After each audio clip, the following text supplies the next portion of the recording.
Good morning. A fine start to the day for many of us. Bit of sunshine on offer, just a few showers around, but it's going to be a pretty wild end to the day for some of us too, as the winds really start to pick up through this afternoon and getting very strong indeed through the evening and overnight.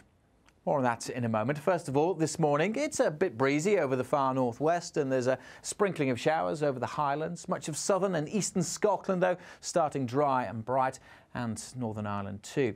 Showers feeding in off the Irish Sea into northwest England, a sprinkling over Wales, one or two in the southwest. But for much of the Midlands, eastern and southern England, it's a fine, if slightly fresh start to the day.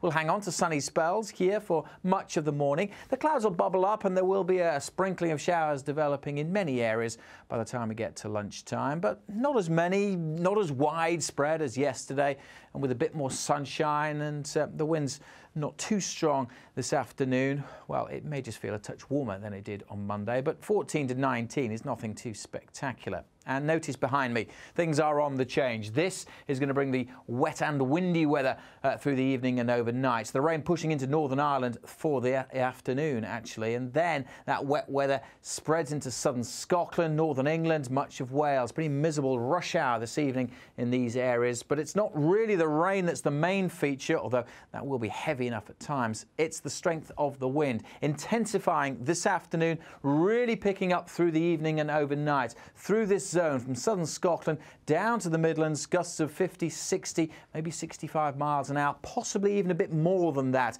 Something we need to keep a very close eye on. There are warnings in force. Those winds could cause some problems overnight in particular.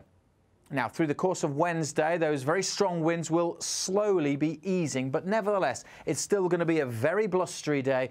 There'll be further showers around, but some sunshine as well, and staying on the cool side. Keep up to date with all the weather warnings on the Met Office website, through the app, or of course, there's always more on our YouTube channels.